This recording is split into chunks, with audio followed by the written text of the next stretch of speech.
Good evening. I'm Cynthia Mulligan at Toronto Police Headquarters. New allegations in the Dafonte Miller case. He's the 19-year-old Toronto police officer Michael Theriault and his brother Christian are charged with beating. Now the teenager's lawyer is asking OPRID, the civilian oversight body, to investigate and has provided new allegations in this statement of claim.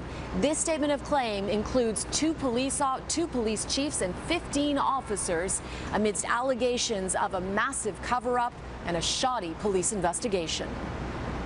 This represented, in my opinion, a deliberate and intentional effort on the part of police authorities to conceal a crime by one of their own. 19-year-old Dafonte Miller was beaten with a metal pipe on December 28th, so badly his family says he will lose his eye.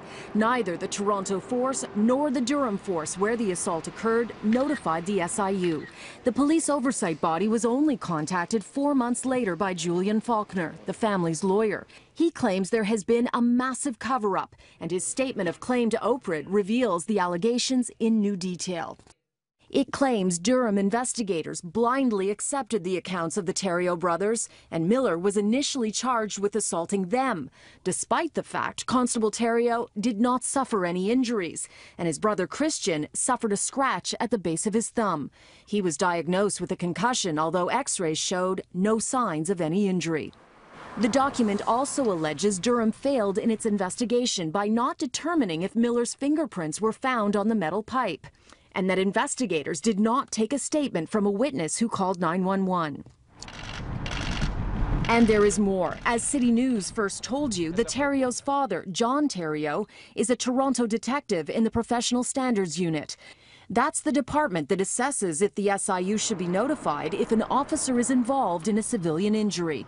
This statement claims he repeatedly contacted Durham investigators to provide false information and aid in concealment of the crimes. Police Chief Mark Saunders has stated his officers made the decision not to alert the SIU based on the facts they had at the time. But this statement claims that mid-morning of December 28th, just hours after the beating, Durham police were told Toronto police would not be notifying the SIU of the incident. It begs the question, why did Toronto police come to that determination so quickly? Was a proper investigation conducted? A Toronto police spokesperson today said they could not comment because the matter is now before the courts. Now, the allegations in this statement of claim are exactly that, allegations. They have not been proven, but they were given weight at Queen's Park today when advocacy groups and the Human Rights Commission stood with Dafonte Miller's lawyer calling for change in light of his case.